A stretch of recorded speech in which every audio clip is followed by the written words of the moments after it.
Inside Out.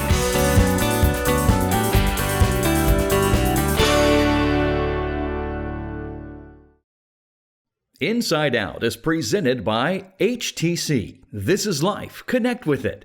And Magnolia's at 26th for good old-fashioned Southern comfort food where Mama eats.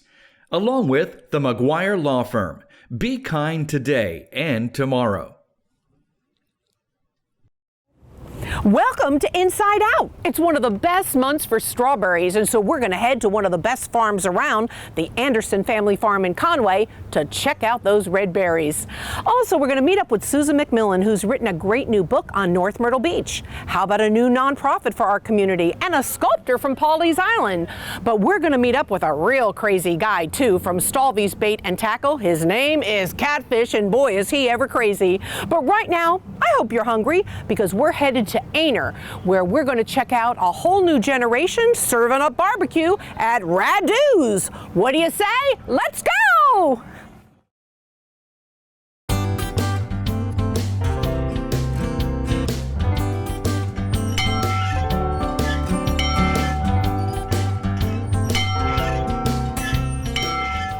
When I drove up to this beautiful location, I was shocked that Radoo's Barbecue was in this beautiful old Horry Elementary School.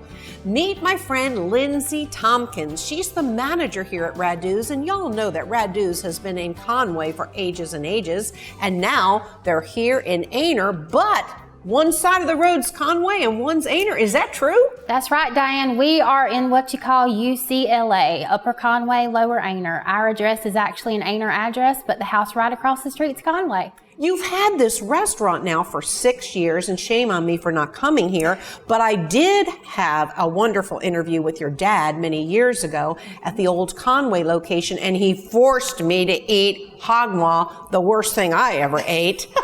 But I loved your dad. He's a gem. He really is a gem in more than one way. His name's Jim also. And he and your mom and your whole family are involved. Tell us about the whole family operation. Absolutely. My mom and dad own the place, and my husband and I run it for them. We even get my daughter in here on occasion to work for us. And if we have a catering event or something like that, we pull everybody in. So it truly is a family affair. Stephen, your husband's in the kitchen. Now, I'm told he was never in the restaurant business prior to this. I guess your dad has taught him the works. He has. He's crammed a lifetime full of knowledge into 6 years that Stephen's been here with us. Let's talk about how Radoo's got started, because that in itself is a fascinating story, because there really was a Radoo. Yes, Radoo was my grandfather. And he and my grandmother, Betty, started the restaurant out on 701 South in 1965. And we've been going strong ever since. And in 2016, we moved out here to our Aner location and closed the Conway restaurant. Now, this was one of your grandfather's tools, and I guess you told me that this kind of shoved barbecue through a sieve? Yes, that's a meat mallet. So when we would put the meat through the grinder, he would use that to push the meat through.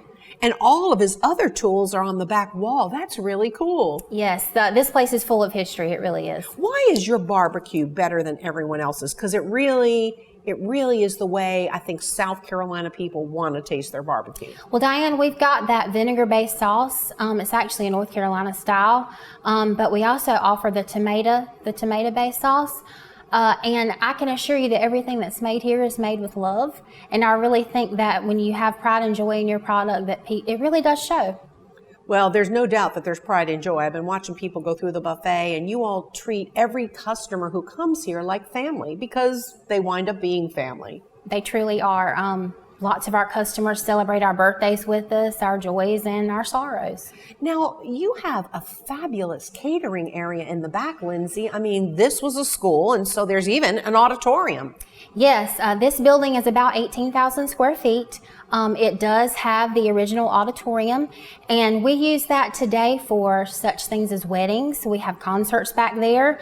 We've had some corporate events, and we also have an entire wing that we dedicate to private parties. We use it on Sundays when we have, an extreme amount of people. We seat people back there as well.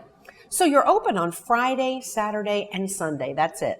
Yes, Friday nights and Saturday nights from 4 to 9, and Sunday for lunch from 11 to 3. Oh, I imagine the after-church crowd loves coming in here. Is that your busiest day? It is. Sunday is the busiest day, yes. Let's talk about food, because I'm dying to taste what you all brought out. Now, I was a little bit nervous when Steven said he was going to send me something from the kitchen, because I knew if it was hog maw, I was sending it back. But you don't even do that, do you? Well, we do that still January through March on Friday nights, but you've got one of the best things we offer, and that's called hog jowls. Hog jowls. It looks like bacon. It does. It's very similar to bacon, tastes like bacon. It comes from the jowl portion of the hog. We slice it pretty thin and fry it up, and it's one of our best sellers on the buffet. Oh, this is wonderful. Would you like one? I would love one. Oh, this my is gosh. One of my favorite treats. This is fabulous. And your daughter, Ellie, said that she was raised on this. Yes, it's one of Ellie's favorites too. And now Ellie works the register, and that's kind of cool because she's the next generation. I mean, is that the fourth generation? She is. I'm the third. She's the fourth. But I had to start out wiping tables, Diane, and she went straight to the top working with the money. So I don't know how that happened. Oh, my goodness. Ellie, you're doing good, though. I see her out there, and she just seems so happy. She is. She has other dreams and aspirations. I don't think she wants to carry on the business like I have, but who knows? Hopefully she will. Let's talk about some of the items that are really popular, though, on the buffet. Of course, barbecue, but you got chicken bog and other things. Definitely. Our chicken bog is one of the best around. Our barbecue also. But we also have some things like catfish stew. On Sundays, hamburger steak is one of the absolute favorites. Of course, the hog jowls are one of our favorites. We do pasta salad. We've got about 38 different items on the buffet. So if you can't find something that you like, there might be a problem. I saw something out there that looked rather cheesy. Yes, there's some macaroni and cheese, and we also do cheesy ranch potatoes. So next month is wedding season, and you've already said that you have weddings and parties, etc. About how many weddings do you have coming up? Oh, we've got about 10 on the books for June. Wow. Not all of them are here at the restaurant. Of course, we do cater events outside the restaurant, but it is really nice to have one here because all my stuff's here, so it's a lot easier for me. What are some of the things you've done on the outskirts? In other words, not just here. Oh, we've done all kinds of events. We actually have catered a Thanksgiving meal for some people down in Georgetown. Of course, we do the bog off every year. We've done some, in the earlier years, we've done some barbecue festivals, but we've kind of gotten away from that. So we've done all kinds of stuff. But you know, barbecue isn't just for winter. As a matter of fact, when I told my husband I was going to do this interview with you, and he says, well, you know, don't you think it's more of a wintry thing? I said, yeah, tell that to a barbecue restaurant. It's an all-year sort of thing. People love barbecue, and you don't often see it in the summer. And so you need to come in, friends, all year long to Radu's. Absolutely. In fact, when my grandfather was alive and back when we were on 701 South, we used to close down through the summer. So we were only open through the winter months. But things have kind of changed around because summer is actually our busiest time here. As I said on the onset of the show, driving up here was beautiful because I had never seen the Horry Elementary School. I mean, the building is beautiful, but then coming inside, y'all have done magnificent things. Even the refurbished floors are beautiful. Thank you. The school was actually built in 1935. It was an elementary school, so it housed kindergarten through 6th grade. Some of the walls have been taken down in the classrooms to kind of make the rooms larger, but it does have the original hardwood floors throughout. It's got the beautiful brick exterior that it housed before, and there's a lot of history in these walls. So do you have any dreams for the future of this Radu's location? Yes. Since we do have the ability to seat about 400 people, I'd love to see us getting some tour bus business because I think it's off the beaten path. It's got a lot of history, like I said before. So I would love to kind of expand the business to try to get that out there. It really was sad, not only for your family, I'm sure, but for the entire community when you left 701, having been there since the 60s. Very sad, but really, what was the impetus to come here to Aner? Well, we were really sad to have to leave that location. There were some issues that were beyond our control, and we own this building out here in Aner, so we decided that we would come out here. But it has been the best move that we could have ever made. My mom and dad have had some health issues, and so it's been an honor for me to be able to step up with my husband and take the reins and continue my grandfather's legacy because he worked really hard to create this business, and my dad has worked his entire life to build what Radu's is today. And I really hope that I can kind of expand on their dream. And I hope that Ellie will someday expand on your dream. Thank you. It's 4 generations, yes, at Radu's Barbecue. And it's Horry Road, one side of the street's Conway, one side of the street's Aner. You don't want to miss it. Friday night, Saturday night, and Sunday afternoon, Radu's. Let's eat up. This is delicious hog jaw. I don't want to break my teeth. That's not good for TV.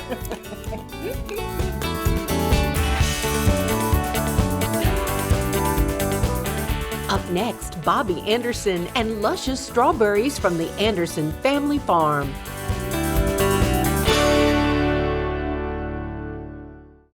As fellow community members, HTC knows the precious value of family time spent together. That's why HTC delivers faster speeds, 24/7 local tech support, and free Wi-Fi. No matter where the day takes me, HTC serves up the world-class high-speed internet you need to stay connected to your world. Because you are here, and so are we. High-speed internet starting at 300 megabits per second and up to 1 gig for as low as $49.95. HTC, this is life. Connect with it.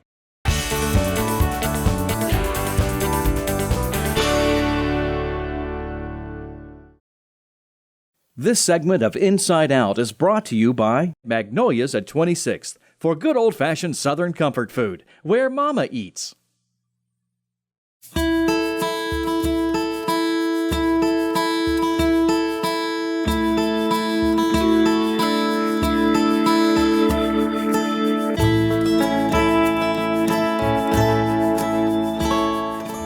Check out these strawberries. Yummy!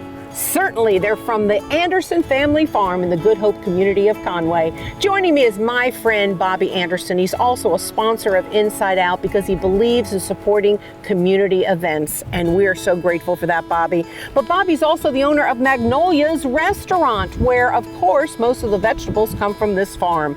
Let's start with strawberries. May is the season. How has it been so far? Strawberries have been sweeter than ever. Why is that? I think the good Lord has just given us these blessings because we were coming through such an unusual, crazy time. And now these beautiful berries are here to enjoy and just to let us know how blessed we are. Folks have been telling me that they've been coming into Magnolia's where they can buy these strawberries, and they said that they are sweeter. And maybe it's because we had such a rotten last year. I mean, 2020 was just a mess. Everything about it. You know, and this, we really think the flavor's better.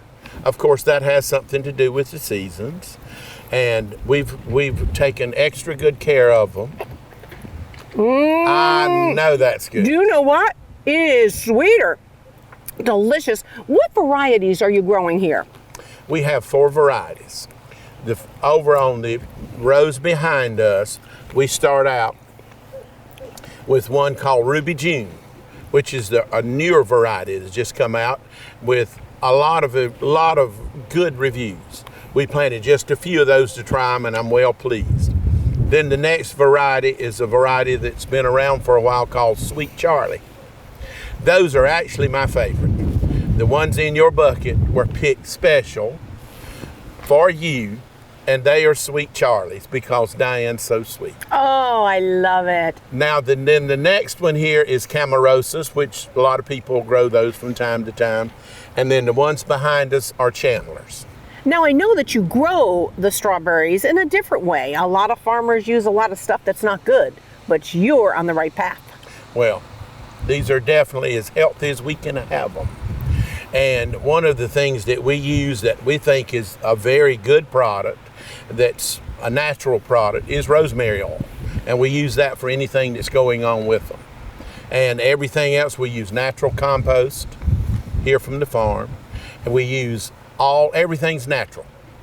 And we think we've got a superior product. There's no doubt you have a superior product.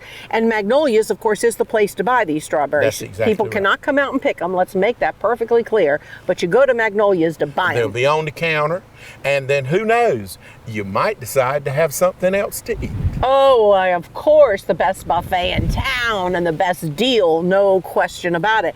Bobby, someone told me, though, that you have one row of special strawberries. We do. What You've been makes them, cheating. What makes them special? I don't know. Diane, you've been cheating. I knew you came early and was looking around, and you have found that secret road. Well, I did see a secret row, but I wasn't sure it was what people had told me about. That's right. Well, a few kids have been out before, and when they would come out, we would always have the excitement of the kids would come running and picking and whatever. And some of my own grandkids would say, "Where's the chocolate strawberries?" And as you would know, we have one row that grows special strawberries. And it's just covered in chocolate? You sure that's not like cow manure on the strawberries or anything? No. Okay, No. okay. They're dipped in chocolate, fresh in the field. I can't wait for me to go pick you one. I will, and the kids always ask about that because that's what they love the most, chocolate-covered strawberries. Yes. What's your favorite thing to do with the strawberries? Oh, my mercy. Take some, cut them up, and put them with the ice cream. Oh, I love that. Vanilla ice cream? Vanilla ice cream. Vanilla soft serve ice cream, and put that strawberries. Oh, the best. Do you have any advice for people who want to freeze strawberries, Bobby? Because a lot of people don't know how to do it, and then when they take them out, they're soggy. There must be some good advice there while I eat my strawberry. Well, the driest you can put them up. Do not, and when you wash them, let them dry before you put them in the bags. Do not let them be, because then that moisture will mess up as it comes on. It's the freshest thing to do. Now let's talk about some of the other things out here. I mean, let's face it, you've got all kinds of great veggies growing, and they do wind up on the Magnolia's buffet. Yes. The majority of what we grow will be at Magnolia's, fresh. And just to name a few, collards that you love, and of course our okra, and the squash, and tomatoes, and butter beans. We had fresh butter beans Sunday that were from the farm, and peas, cabbage, carrots, so many items like that. The list goes on. Watermelons, cantaloupe, grapes right here behind us, and of course peppers of all kinds. We have one little place that we grow just a variety of peppers. To just season everything just right. Bobby, tell me about the farm itself. How long has this farm been in the family? This would be 5 generations of this farming. My great-great-granddaddy. So did he encourage you to make your living with farming, or was it something you just felt was in your blood? You got to think about now. I said, great. I never met that gentleman. So you're going a little further back. I'm young, but not that young. Well, even your father or your grandfather, yes. Did they encourage you? It was so funny because nobody thought that I would like the farm. And I love it, as you know.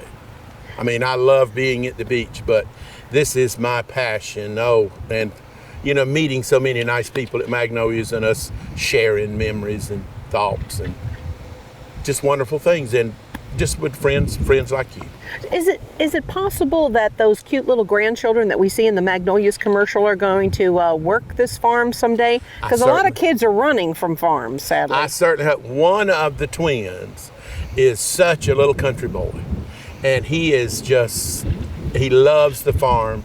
And any drawing he makes, there'll be a tractor or a cow or something about the earth in it. So I think we have a pretty good chance. What are you most amazed about, Bobby, in the way of something new in the farming era? Diane, I think just over the years how it's progressed in the fact that watering these strawberries, you don't see any sprinklers. No. There is a little line that's put under that plastic, and it's called micro irrigation. And it takes such a small amount of water, and water is such a precious commodity. You know, there's a national shortage of water all over the place, and farmers need to be so cautious over not wasting water. We treasure, and we don't even think about it sometimes, going and having a cool drink of water, how important that is. But any that we waste, and so when we are irrigating here, all of that stays under the plastic and just wets the roots. So we're not wasting anything. You see, the water is on now, and you don't even see any water. Right. right. Does it come from the pond back here? Right here behind us. Oh. Where those fish are that you have been known. Bobby lets me come out here and go fishing, and I'm pretty good at it. I'm telling you. But I think that with and that's micro irrigation. All right, and of course then we're growing them on plastic so you don't have the weeding problem.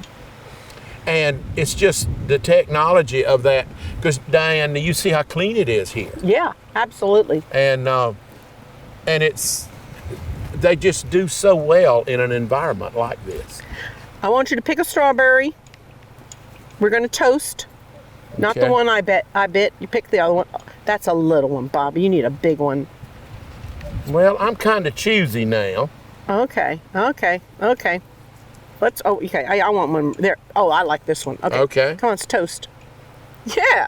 Okay. You got it. My friend Bobby Anderson, you need to go to Magnolia's and get yourself some strawberries. Remember, probably through the first week of June, right, Bobby? Right. Don't wait. You'll be upset if you do. And don't forget to freeze some for the summer. Diane, Delicious. that's as sweet as you are. Woo, boy. I love hearing those sweet nothings, don't you?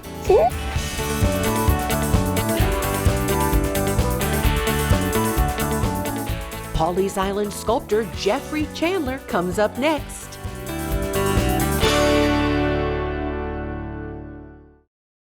Proper serving, proper distancing. We're into safety at Magnolia's. Our staff now plates your food with all your favorite choices from the buffet, salad bar, and dessert bar, and it's still all you can eat. There's also breakfast, evening, and an expanded Sunday buffet. Mama says she can't cook it that cheap. Plus, the kids will love the yummy ice cream machine. Named Small Business of the Year by the Chamber of Commerce, Magnolia's. It's where Mama eats.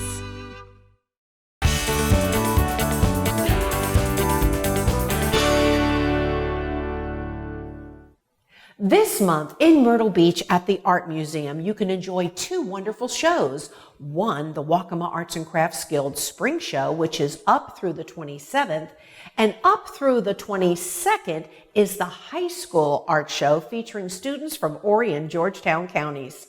Right now, we're going to show you some of the high school art, and believe me, they're all masterpieces.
Welcome to the Art Box at the Litchfield Exchange in Pawleys Island. I want you to meet the owner, the artist, the sculptor, This is Jefry Lynn Chandler. I've known her for about 30 years or so, and she has developed into such an incredible sculptress. Is that a good word? Yes. Jefry, tell everyone though how the shop, the Art Box, got started, because it was not what it is today. No. Well, about 21 years ago, I decided to have a little business, and since I loved art, I started out in a little tiny space, actually right next door. And we sold art supplies, was the first thing we started out. And then I started teaching classes because I had to have somebody to sell art supplies to. And just over the years, it sort of morphed into other things. And now we have this wonderful studio that's sort of established in the area. Everyone loves to come in here and they're absorbed by your diversity. I mean, tell everybody all the things you do, because it isn't just sculpting. Well, I do have my love, which is the sculpting, and I like to paint, and I like to experiment with art materials and the challenge that was basically behind the art supplies. And so it's just a curiosity, like what will do this and what will do that. But the biggest thing is, because I teach, I need to know what I'm teaching. So I try things out before I teach it, and then it helps me with my students. You have really become, I guess, quite famous, at least locally, with your Paulie's Oh, people. yeah, those are favorite. And I pulled a couple off the shelf because people love this, and you actually just were goofing off one day. Yeah, they started almost as a joke, making fun of people I work with because they're antics.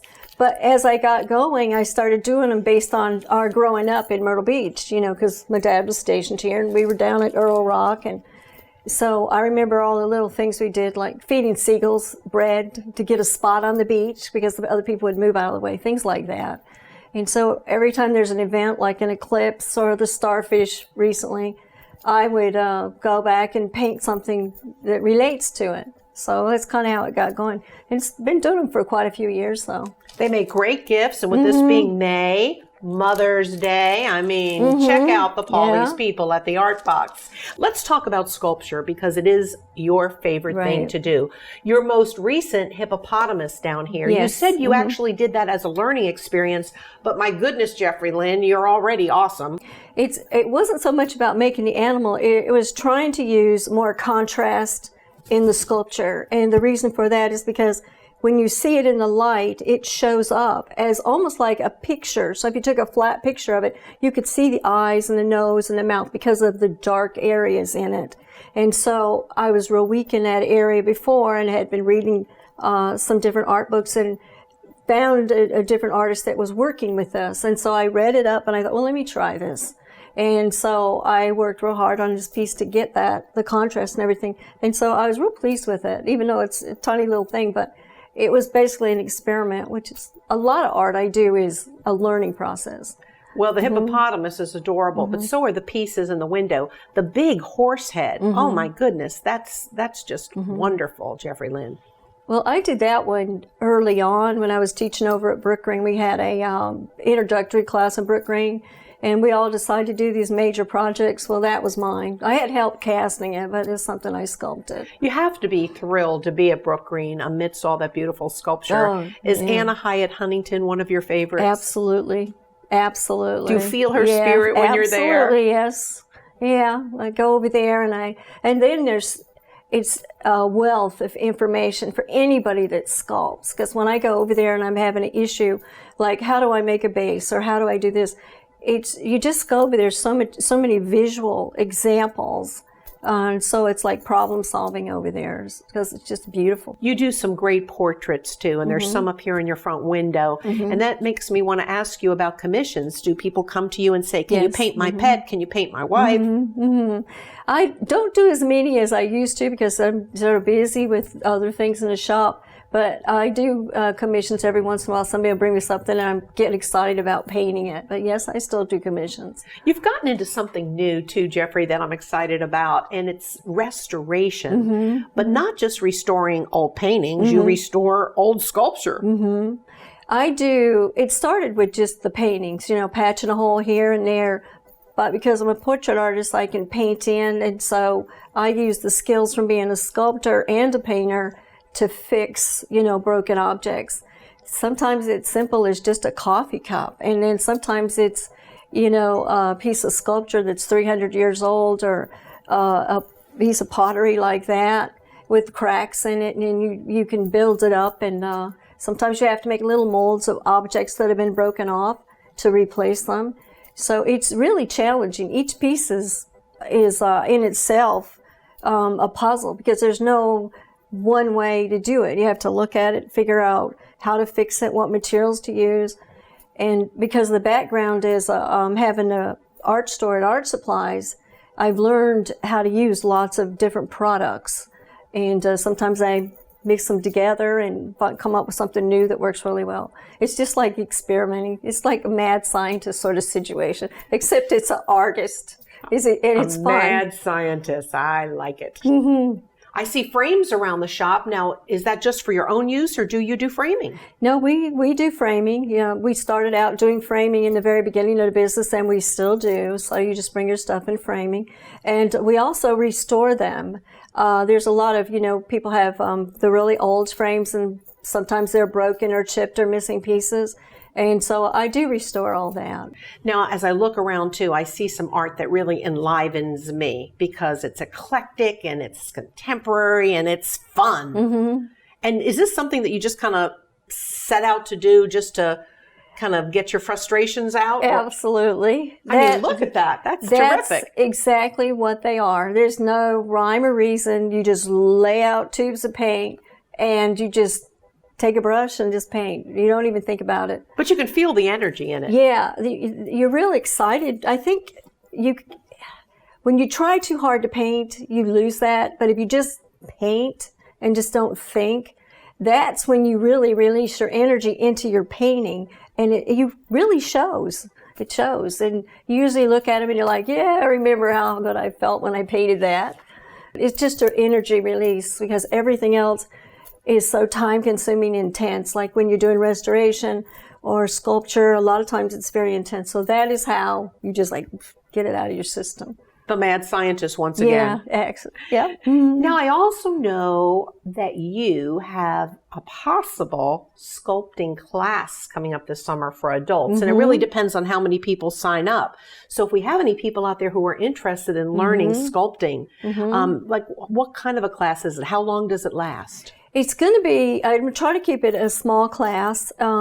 We're going to be doing an animal sculpture. It's really for a beginner, and we'll learn to make an armature. We'll learn some things about clay. We'll learn some things about the tools. It's oriented for someone who doesn't know anything.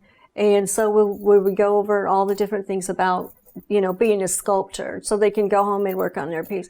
We haven't really figured out how many days. Most likely it'll be 3 days with maybe 4-hour time periods for each day, split in the middle. But everyone will finish a piece? Yeah, oh yes, they'll be able to finish it. And then if it works well, then we'll go into teaching a mold making class. So they'll be able to cast their pieces and make molds. One of the greatest things about Jefry Lynn, she's not afraid to attack anything. And you can see that when you visit the Art Box. So please do, if you're interested in anything we've talked about, especially sculpting, give Jefry Lynn a call. It's the Art Box, Pawleys Island, Litchfield Exchange. Thank you, my dear. Thank you.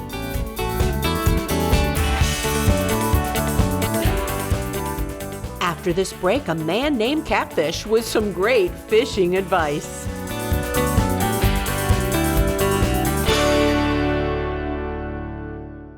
As fellow community members, HTC believes in helping friends and neighbors protect what matters most. With integrated home technology, I can control my home and security system from my smartphone. HTC Security makes my job easier and keeps my world running smoothly. No matter where the day takes me, HTC brings reliable, world-class security right here to Horry and Georgetown Counties, because you are here, and so are we. Upgrade your security with a video doorbell from HTC. HTC. This is life. Connect with it.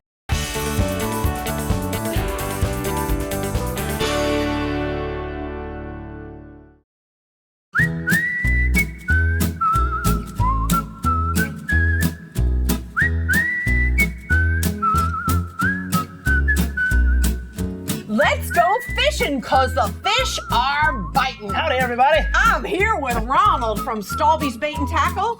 I'm living dangerously, friends. This could be the end of my 48-year career in television. I'm gonna make her go to 68, don't worry. All right, I love it. Ronald, Yes, tell ma'am. me about this family operation here in Conway. I mean, you guys got the whole corner. Yeah, we got a little bit of everything.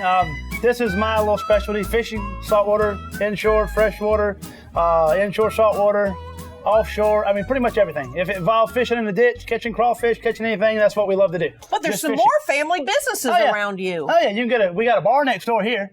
You can get any kind of liquor drink and beer you want. Then we got a liquor store next door, and then a cleaners on this side. So you can actually buy your liquor, come here, go fishing, have a good time, get dirty, then go get your clothes washed.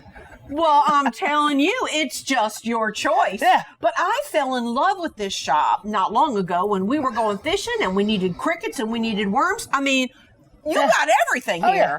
The whole 9 yards. Well, you told me that the fish are biting better than ever. Where There should they are. where On should we Waccamaw. go fish? Really? Waccamaw right now, the first river that we've had down since this high water. You know what I mean? We've had high water pretty much all throughout the wintertime. So Waccamaw's catching fish is 2 foot below flood stage. You can catch all the brim you want on crickets, worms, beetle spin. You can catch all the crappie you want, bass and catfish. You're making me hungry. Oh yeah. I got the grease out back now with the pan, the cooker, the whole 9 yards, and taters and onions ready to cut up. We just got to find somebody with a fish. Well, let's find somebody while we're here. This would be we great. got the bait to go catch them with, no problem. Well, let's talk about the bait. Yes, ma'am. What do you recommend right now as the best bait you got for? Let's do ocean fishing. Ocean fishing right now, as far as if you want to go say in the inlet, just fishing in the creek or whatever. Voodoo shrimp, which are Voodoo. these right here. Voodoo shrimp is good for a little bit of everything from spot-tail bass to flounder. You also catch black drum on them, and winter trout as well too. What's your secret fishing hole?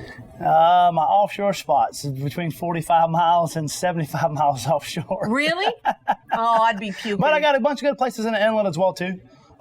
They're community holes, but I mean, I think they're my fishing holes. You know, we all got the secret fishing hole we always catch our fish at.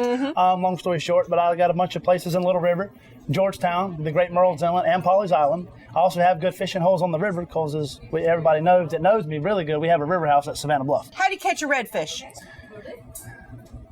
Voodoo shrimp. Yeah. I catch them also floating a mud minnow on a cork, and I also catch them with a 1/4 ounce jig head with a paddle tail Berkeley gulp grub, or either a Berkeley gulp shrimp. You ever fish with corn? No, ma'am. But you can catch a lot of fish on corn. I've caught some catfish I've caught on trout on corn, catfish. I've caught brim. Just same thing with bread. Yeah. As a kid growing up, me and my grandpa, that's when the old bread place used to be behind Napa. And we used to get the old bread for $5 for a big old bag.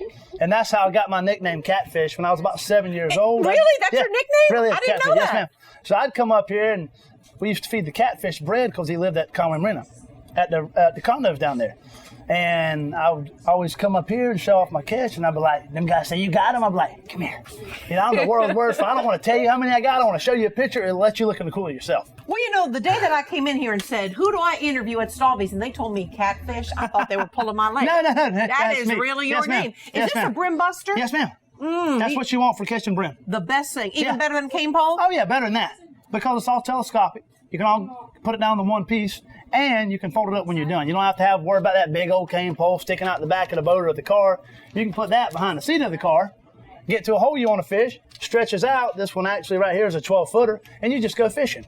Put line on there, cork, weight, hook, and put a cricket on there, and you're ready to roll. Do you know that I once caught a 4.5-pound bluefish on a Pope pocket fisherman? I believe it. I did. That's my best fish story, Yes, and ma'am. I'm sticking to it. Now, what I love is that you can come in here and you can even buy your own snacks. That's right. Look at this. I found pork rinds.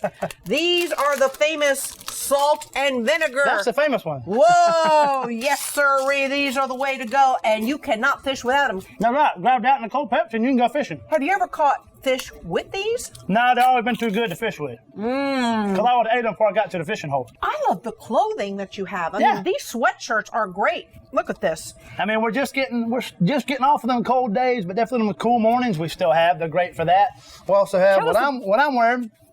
This is all SPF material, all sunproof. Safe for people that get sunburn and stuff real bad. I got long sleeve as well too to cover up your arms completely. All that good stuff. And I got regular t-shirts just for, comfy people. You got everything here. I mean, Yeah. what is the newest, hottest product you got here? I don't really have a newest, but I have the hottest. The hottest is this time of year is crickets and worms, as far as bait wise. I mean, that is the ticket. Live eels for catfish, minnows for catfish, mud minnows for saltwater. I mean, that's hands down just that is it. But one more cool thing Yes, ma'am. about Stalvey's is that this is a family operation and family work here. Oh yeah, everybody around pretty much family. My great lovely aunt that works for me. Her son also works for me. Michelle, where are you? Come on out here. Y'all have Hey! to see Michelle. No one this beautiful in America works at a bait and tackle shop. Hey, and other she than even plays with the Stalvey's. eels in the eel tank. She would literally pick them up and put them around her head and stuff. I mean, oh yeah. she looks like she should be on national television, Yeah. not working at Stalvey's Well, Bait and she Tackle. does good. Thank you. Oh my! Do you look like this all the time? Can you get her a modeling job? Oh my! She wakes up looking like that. Oh my gosh! And I sell $2 beer. Yeah. $2 beer? Oh yeah. That's what's keeping her so beautiful. You bet. Hey, it's Stalvey's Bait and Tackle. Give us the location. 1609 4th Avenue. And when are you going to take me fishing? The key thing to remember, bright tin red roof. The only bright tin red roof on the whole 4th Avenue. Well, there you go. Okay. When you taking me fishing? And fall. Fall. Fall We'll go do a is a little- date we will We're gonna go do a little black drum fishing and flounder fishing and spot tail fishing. video it, and it will be here on HTC before the end of the year. You got it, my friend. Have a good Thank one. you, Yes, ma'am. Catfish, and thank you, Michelle. Stalvey's Bait and Tackle. Yeah. Come on, sis.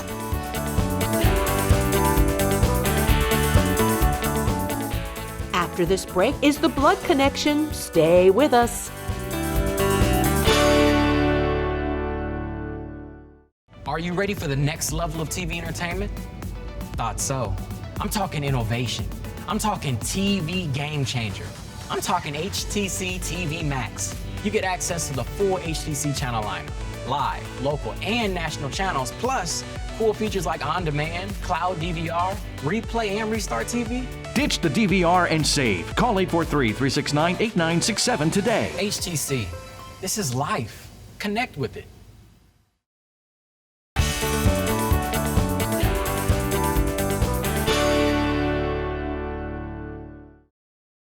This segment of HTC Inside Out is presented by the McGuire Law Firm. Be kind today and tomorrow. This month, our community is excited to announce that we have a new nonprofit. It's the Blood Connection.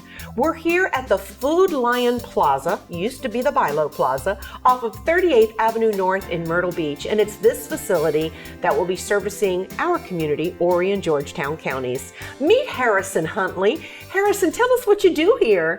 Yeah, I work for the Blood Connection. I am managing all the partnerships that we have across the coast of South Carolina, in Florence, in Myrtle Beach, in Charleston, just making sure that all of our hospital partners and media partners are getting what they need to help promote us and help our mission. So you are kind of the media specialist. I suppose so, yeah. I like that title. Yeah. Now, the Blood Connection is really connected to South Carolina in a big way. And I want you to explain that, how you differ from others. Yeah, we've been serving South Carolina for almost 60 years now, and we've expanded a little bit into Georgia, into North Carolina as well, but we're still committed to this local area. And how we differ is that you can give blood at a lot of different places, and we don't discourage any of that. You should give blood where you want to give blood, but at the Blood Connection, when you give blood, you're saving local lives. Each pint of blood is saving 3 lives, and our blood is going to local hospitals.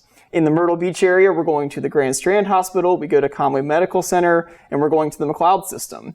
And so when you give blood here, you're saving the lives of your friends, your family, and the people of the Myrtle Beach area. So you actually can give blood here at this facility, but then you also are encouraging blood mobiles to be brought into different businesses. Let's face it, if you go to a bank and you're going to get 50 people to donate blood, well, hooray.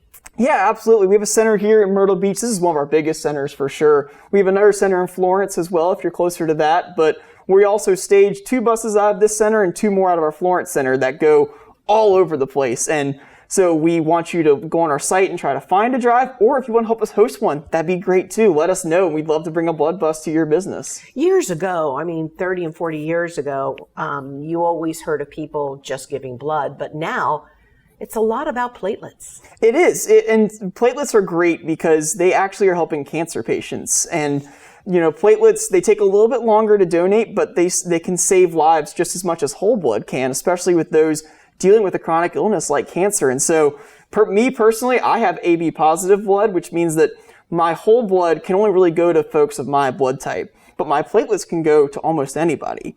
And so that's really, I choose to give platelets for that reason, because it's saving a lot of people's lives, and I think it's really helping those who are struggling with chronic illness, may not know how much longer they have left. It's helping them extend their lifetime and really keeping them close to their loved ones, that they're not suffering through this illness. Are there other things that you do here, Harrison, other than blood and platelets?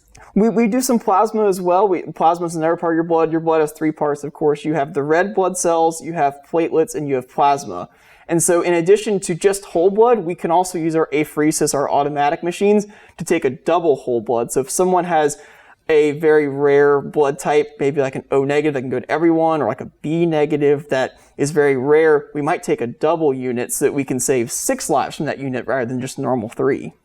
Now, we all know we need to give blood for all the right reasons, saving lives, saving our neighbors, saving our friends and family.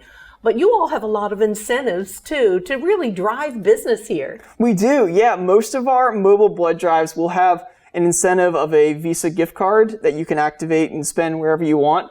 But all of our centers have TBC rewards, which is like a point system. And you can cash in those points for gift cards to Amazon, to Target, just about anywhere, I feel like. And that's really fun because you're saving lives. It's a great thing to do. But yeah, if you get a little $20 Amazon gift card out of it, that's fantastic. So ultimately, who can give blood and platelets? Just about anyone can give blood and platelets. You have to be 18 years old, or if you're as young as 16 or 17, you can do it with a parent or guardian permission. And so every time you give blood, whether it's on a mobile or at this center, you will go through a screening process. You'll get a little finger prick. We'll take your blood pressure on the cuff. We'll check your temperature. We do a lot of different things to make sure that you're feeling healthy and well. And then you'll go through a medical questionnaire to say where you've been, different things in your history that may disqualify you. But we will be the ones that can determine, if you can give blood. But overall, we want everyone to try, because we do need about 900 units a day across the Carolinas to keep up with our hospital demand. Oh, wow. So all of you who work here are working incredibly hard to make that happen. Yes, ma'am. Absolutely. We always try every day to meet our goals. We want to keep our hospitals supplied with all the blood they need.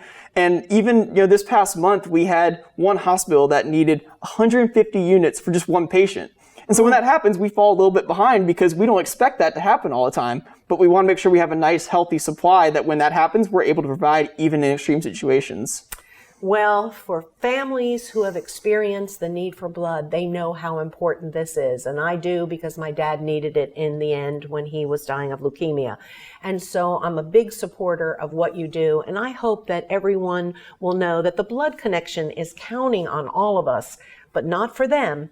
They're counting on all of us for all of us. This is an organization that supports our community, the Blood Connection. Remember, the Food Lion Plaza, 38th Avenue North in Myrtle Beach, serving Horry and Georgetown counties.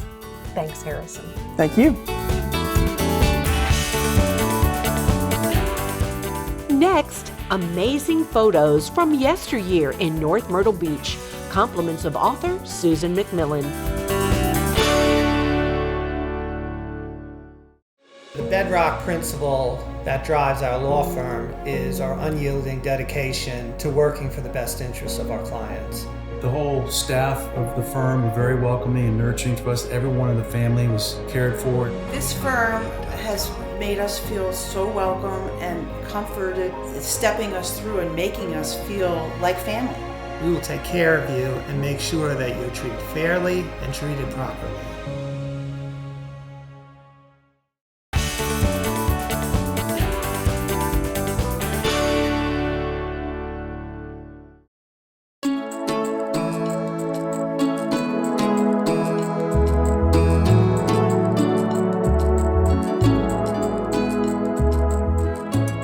For those of you who grew up going to North Myrtle Beach, and most of us, of course, did, you're going to love this interview with Susan McMillan, author and historian. But I do want you to know that we're at her beautiful home in Conway.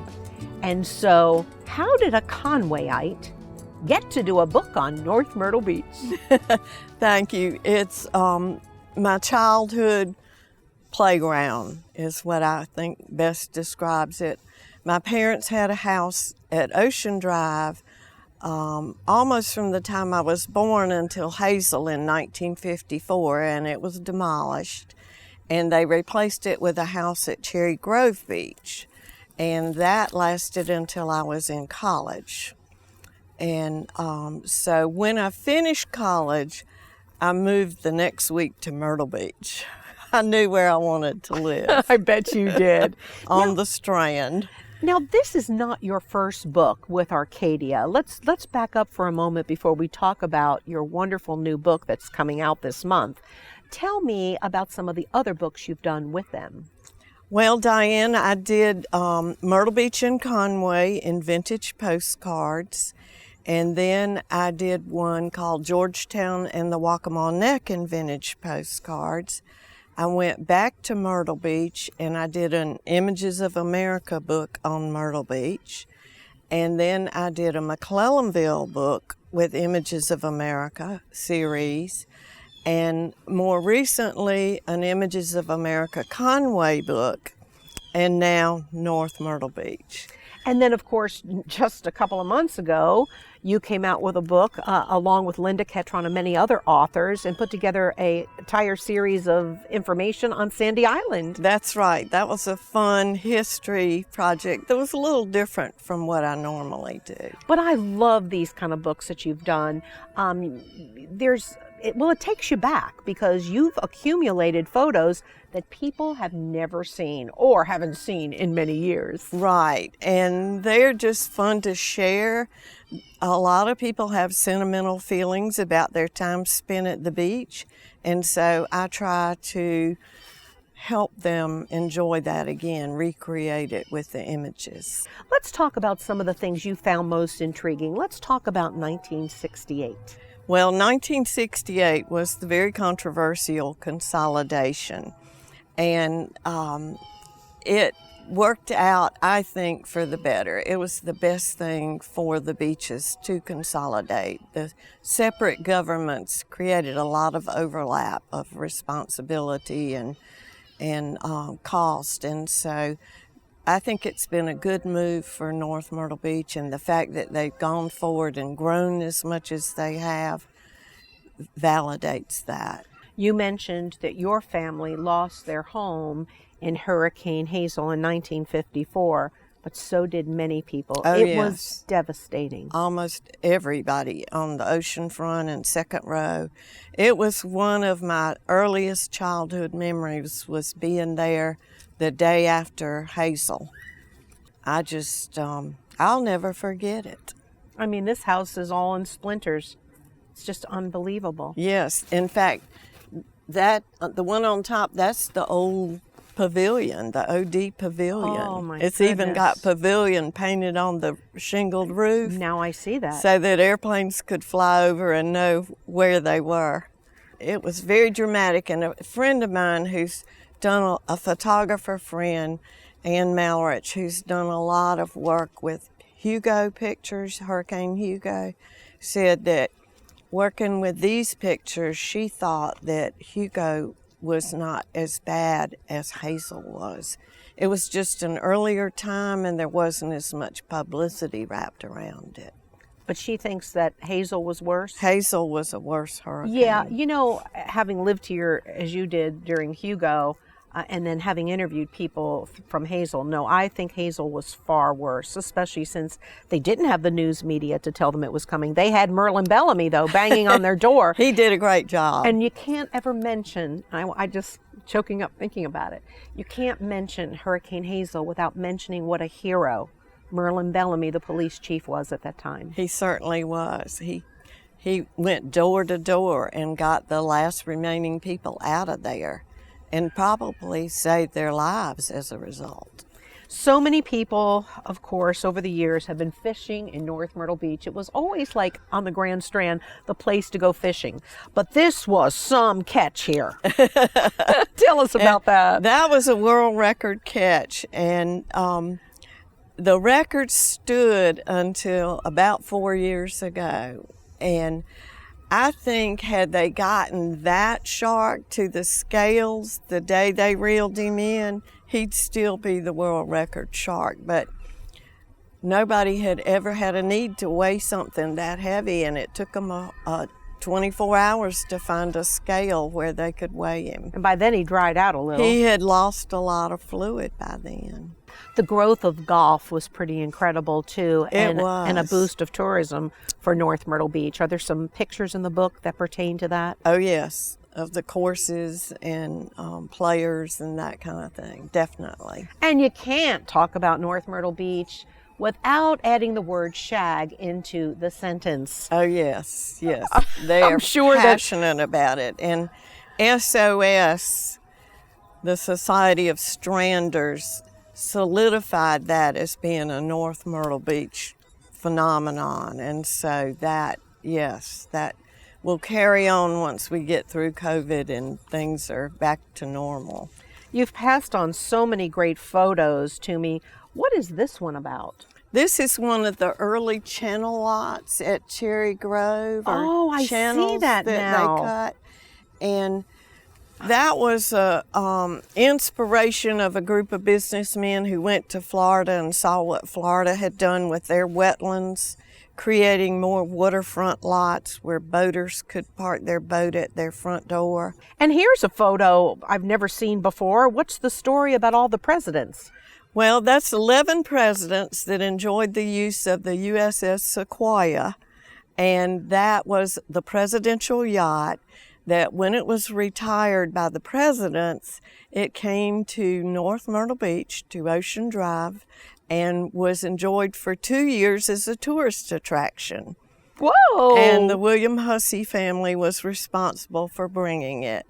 And after that, they sold it, and I think it's been restored and is back in use now.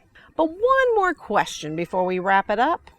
You know, there are people in North Myrtle Beach who love to tell the story about the day that President Washington slept in North Myrtle Beach. So what do you think? Is that true? Well, he was close. He traveled through there, and he slept at the Swash in a tavern that is very near where Barefoot Landing is today. So I think you could pretty much attribute it to North Myrtle Beach. And isn't that where the word King's Highway came from? Yes. Washington used it, and of course the British soldiers used it during the American Revolution. And before that, it was a Native American trail. So the Indians really established it originally. Well, there you go, and you're going to learn a lot more when you get this book. And where can we find it, Susan? It's in bookstores everywhere around the Grand Strand, and so I would say go to your favorite bookstore, and if they don't have it, say, you got to get this book. Thank you. Images of America, North Myrtle Beach. Thank you, Susan. Thank you, Diane. You make it so easy. Thank you, dear. Now that's your copy.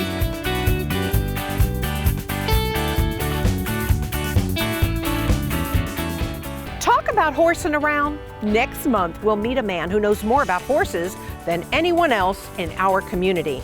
And how about a guy who started out as a gymnast and turned into an opera singer? Well, I've got the scoop. And finally, how about the farmers market that they're now going to have in the evening hours? It's great for us working people. You'll hear it all on the June Inside Out. Join me as we go inside and out of Horry and Georgetown Counties. Inside Out is presented by HTC. This is Life. Connect with it. And Magnolia's at 26th for good old-fashioned Southern comfort food where Mama eats. Along with the McGuire Law Firm. Be kind today and tomorrow.